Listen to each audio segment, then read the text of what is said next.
What's up, everybody? Hobby with THWC, 5 minutes of hobby thoughts. A couple fun things to discuss today. Brought to you by Blicker Trading and Arena Club. Number one, buy what you love. You've heard that a million times, right? You've heard it from so many people, hobby influencers who have come and gone. Buy what you love, buy what you love. I get it. Seems pretty straightforward, right? If you're going to be here in a hobby, buy something that you love, something you enjoy owning, someone you're a fan of, a team you're a fan of, all that stuff. Because, ultimately at the end of the day, if it's worth zero, you're still going to be happy that you have it. We've heard that. But for flipping, for those of you who are out there, like many, who are doing this to make money, or even if that might not be your intention, but sometimes you find yourself wanting to use something you bought to maybe pay for something else you love, to consolidate or whatever it might be. Maybe you're a Ohtani fan and you buy an Ohtani, and now you want to buy another Ohtani. But the one you bought, maybe it's an oddball. Maybe you liked it because of the coloring on it. Who the heck knows? I got a great message about this because I posted something in my stories, somebody saying, hey, I'm a Devils fan and I bought these Devils cards and I loved them. But, now when I'm trying to sell some of those Devils cards to pay for something else, I take a bath. That's an interesting little thing, right? What I say here is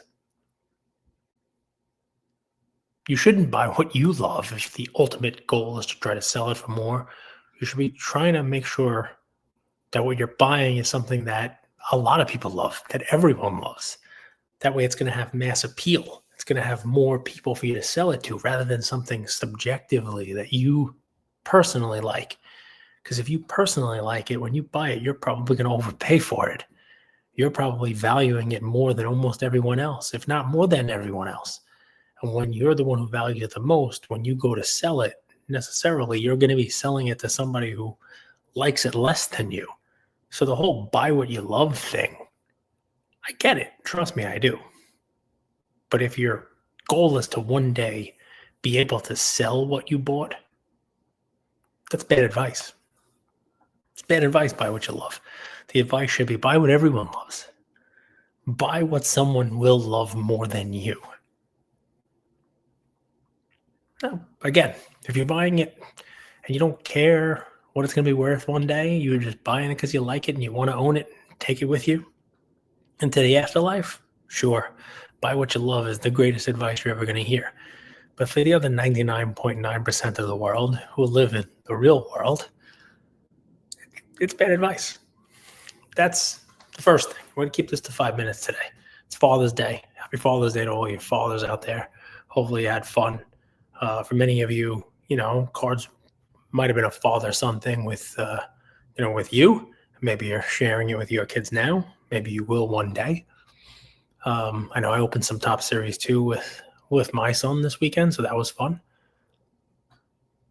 My last minute of this advice.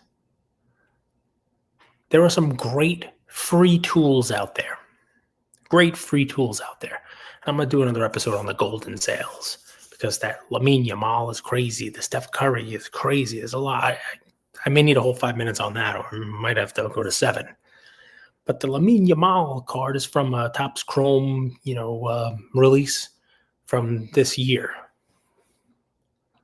So I try to give you guys kind of tools to help you with your hobby journey, your hobby experience, things like Auction Report, who I've mentioned 1,000 times in all of my episodes. And I don't get $1 from them, but it's just easy. You can see what auctions are ending when.